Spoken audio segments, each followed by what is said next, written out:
build yung love team. May takot ka ba? Yes. Siyempre, andun yung disappointment sa mga taong na-inspire namin, sa mga taong nag-expect, more than us.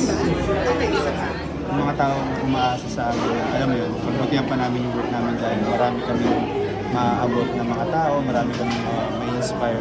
Yun yung naiisip ko ngayon kasi yung work naman namin as character and everything, kaya namin i-work out yun. Pero yung factor na baka mamaya dumating sa point na hindi na namin maibigay yung ina-expect nila or gusto nila or masigitan pa, sobrang laking pressure na tao. Anong gagawin mo pag gano'n na yung situation? Like for example, yung pressure na from the fans na medyo ibigay pa yung wala higit pa ako, yun na nga, wala pa ako sa state din, pero isipin mo parang kumbaga, sa iyak syempre, nagdadrama ako. Kung magulgul ko na, gusto pa nila miss ba? Kung hindi ko alam gagawin doon. Wala pa ako sa point na yun. Nangyari lang sa akin yung before, nag-MMK ako, sabi ko hindi ko pa kayang umiyak. Kapag hindi ko nagawa to, alis na ako. Quit na ako ng career. Saan simula yun? Saan nag-umpisa na alam sir? the pressure. Saan nag-umpisa ng naramdaman? Ano mo naramdaman? Yung pressure na sa amin. Kasi syempre katulad nun, nakita na kami as, alam mo, may mga sexy scenes na kami. Ito naman, takot scenes. Alam mo, kailangan lagi isipan eh. Iisipan at iisipan mayroon something new. Ng bago. Pero in the end, mauubos naman yun. So, ewan ka nila. Parang ginagin kasi sobrang safe skies are true. So, parang direct Gino, tapos yung writing ni Guay. So, parang solid talaga yung kwento pa lang. Tapos, kami lang yung face ng character. So, parang masterpiece siya for me. So, ang hirap talaga sila. So, yun yung pressure. Yung anak ng Vertex, kasi parang pansin lang namin, parang may something sa inyo na pagka may sinabi ka, nagagalit si... Hindi naman ako nagagalit. Yung anak ratings, meron na nga bang something sa inyo? I mean, yung friendship niya is more than love. Ano ba sa Oo, sinabi na niya, no? Sinabi na niya more than... Ano ba? Yun na nga, totoo naman yung sinabi niya na parang ang hirap din naman na mag-overshare. Kasi ako sabi ko naman, di ba, ever since nung nag-start ako na gusto ko maging honest lagi. Pero hindi naman ibig sabihin ng hindi ako magsasalita is naglalay ako. Nagiging honest pa rin ako, sadya mas may nire-respeto lang.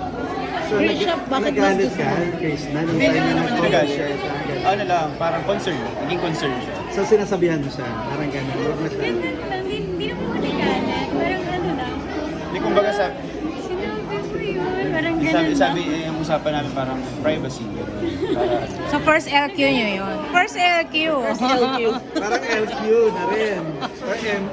Ay, hindi siya LQ eh. It was a healthy communication. So parang, I think ano lang yun, nagiging part talaga siya ng, like sa friends, kapag nagkakaroon ka ng conflict or sa magkapatid. Pero so it's just natural lang. Hindi kami nag-away parang, it was very, very healthy. Parang usapan niyo yun, na dapat wag lang mag-overshare para parang gano'n. naging na. Pero kung magiging kayo ba hindi niyo itatago sa public, parang as a love team, or parang ano ba din? Parang, Hindi ko alam. kasi before alam namin, Jerome, ikaw very vocal ka pag camera. Yun na nga, natuto na nga ako. Natuto na ako. Pero, we don't know. Pinag-usapan naman namin lagi yung mga ganong bagay. Kasi syempre mahirap din yan eh. Kung alam in public, parang mahirap. Tatrabaho ka sa iba. Tapos kapag pag may issue kami, malalaman ng iba, mag-feel ng iba. Pero kapag alam mo yun, wala silang idea or whatsoever, nire-respeto nila yung privacy. At least, kung ano man yung pinagdadaanan namin, sa amin lang muna, maaambo na lang ng kung ano man yung nagagawa namin. Techniques na, iwan na siya. Pag nag-date kami, kasi sa showbiz, especially like yung mga photo na love teams na from real to real relationships. Sometimes it doesn't work. So parang if ever man na gusto namin magkatutuyan, like we want our relationship to last, mas pipiliin ko namin na yung privacy na over. Siguro malalaman nila ng pagkakasal na to. Kasal na. Wow, may ganun. Krish, nabanggit kanina ni Jerome na you're beginning to explore. Ano pa yung mga nasa bucket list mo? Sa bucket list ko, I wanna learn how to shoot a gun. I wanna learn archery. Drive a car. I'm starting. Tinuturo mo ba, Jerome? Gusto niya, pasahero siya. Mas better daw magturo yung mas close sa'yo, di ba? Pagka dumating yung kotse ko, sabi niya sa akin, oh, ikaw naman. Ako naman ang passenger. Do you see yourself na parang girlfriend or boyfriend material sa tagal nyo magkakilala before? I mean ngayon, kumbaga, mas nakikilala niyo ba isa't isa? Tanong niya, sino twist lang. Hindi, di ba? Parang, Do you see yung qualities sa Quality, kanya ng magiging boyfriend material in the same way kayo? Kasi mahalaga naman si Jerome. If I would have a boyfriend, I want someone who's caring, genuine, someone who cares for me a lot, someone I can genuinely connect with. So, I think may qualities naman siya na gano'n, but we still need time para malaman namin if we're really a match. Kasi ang hirap nung parang nadadala kami ng mga characters namin, you know, so we want something that is real, something, you know, di lang naman siguro kayo, syempre siya din. Like, sabi ko nga sa last na press ko, hindi na kasi bumabata. So, para sa akin, ang relationship ay hindi na laro. So, parang, if I would get into a relationship, I want something long-lasting. You know, parang, talagang Hindi ka rin naman naglalaro, di ba? Hindi ka rin naman naglalaro, di ba? gusto mo ng serious, di ba, Jerome? Ako pa nga nilaro, di ba? Ikaw, Jerome, is she a girlfriend material? Oh yes. Actually, hindi girlfriend. Wife material. Ay, Wow! ayan na. Bakit?